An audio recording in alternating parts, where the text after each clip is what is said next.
जाऊया पुढच्या बातमीकडे. महत्त्वाची बातमी आहे. बातमी पुण्यामधून आहे. 10वीचा गणिताचा पेपर फुटला आणि पेपर आधीच प्रश्नपत्रिका टेलिग्रामवर लीक झाली.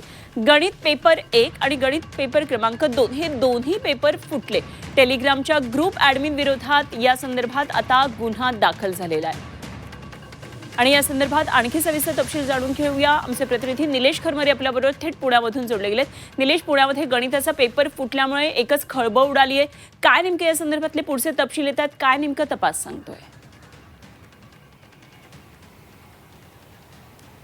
नक्कीच खरं तर गणिताचा पेपर म्हणजे 10वीचे जे पेपर सुरू आहेत तर त्याचा 5 मार्चला 6 मार्चला भाग 1चा पेपर होता आणि 9 मार्चला भाग 2चा पेपर होता. मात्र त्याआधीच म्हणजे हे पेपर व्हायच्या आधी 3 दिवसच आधी एका टेलिग्राम ग्रुपवर हे पेपर फुटल्याचं या ठिकाणी समोर आलेलं आहे. आणि त्या संदर्भात राज्य शिक्षण मंडळाने आता शिवाजीनगर पोलीस स्टेशनमध्ये तक्रारसुद्धा दाखल केलेली आहे. पोलिसांनी या संदर्भात ग्रुप ॲडमिन असतील आणि त्यामध्ये जे सदस्य आहेत त्यांच्यावर गुन्हासुद्धा दाखल केलेला आहे. हे जर घटना जर बघितली तर गणिताचा पेपर जो होता तो 6 मार्चला होता. मग त्याच्या आधी एक दिवस आधी 5 मार्चला साधारण 8:30च्या सुमारास हा पेपर फुटला आणि दुसरा पेपर जो होता तो 9 मार्चला होता. मात्र तो पेपरच्या आधी 5 मार्चला संध्याकाळी 4 वाजता हा दुसरा पेपर फुटला. असे 2 पेपर जे आहेत ते पेपर व्हायच्या आधी 3 दिवसच या ठिकाणी लीक झाल्याची जी माहिती आहे ती राज्य बोर्डाचे जे विभागीय अधिकारी आहेत त्यांना मिळाली होती. त्यानुसार त्यांनी आता या ठिकाणी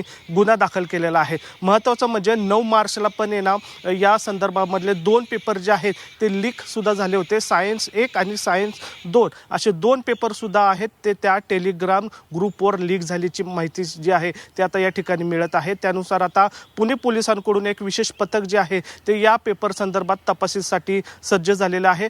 त्या टेलिग्राम ग्रुपवर जे पेपर आले होते ते पेपर विद्यार्थ्यांकडून पैसे घेण्यासाठी आले होते का त्याच्या बदल्यात काही विद्यार्थ्यांना काही गोष्टी मागितल्या होत्या का याची पोलिसांकडून या ठिकाणी चौकशी केली जाते. मात्र धक्कादायक म्हणजे पेपर सुरू व्हायच्या आधी 2 ते 3 दिवस हे जे पेपर होते ते लीक झाल्याची माहिती जी आहे ते आता समोर आलेली आपल्याला पाहायला मिळतात. खरं तर आता 10वी आणि 12वीचे पेपर सुरू आहे. अशातच आता हे पेपर जर लीक झाले असेल तर ही फार गंभीर गोष्ट आहे. त्यामुळे आता महाराष्ट्र राज्य शिक्षण मंडळ जे आहे ते आता ॲक्शन मोडमध्ये आलेलं आपल्याला पाहायला मिळतंय. तर काही दिवसांपूर्वी याच विभागाने जवळपास राज्यातील 81 शिक्षकांना निलंबित केलं होतं जे मास कॉपी करताना निदर्शनात आले होते. त्यामुळे आता या प्रकरणाकडे आता राज्य शिक्षण बोर्ड जे आहे ते गांभीर्याने लक्ष देत आहे. आणि जो गणिताचा पेपर जो लीक झाला आहे त्या संदर्भात आता बोर्ड नेमकं काय भूमिका घेत आहे हे महत्त्वाचं असणार आहे. मात्र पुण्यामधून हे 2 पेपर जे आहेत गणिताचे ते लीक झालेले समोर आलेलं आहे.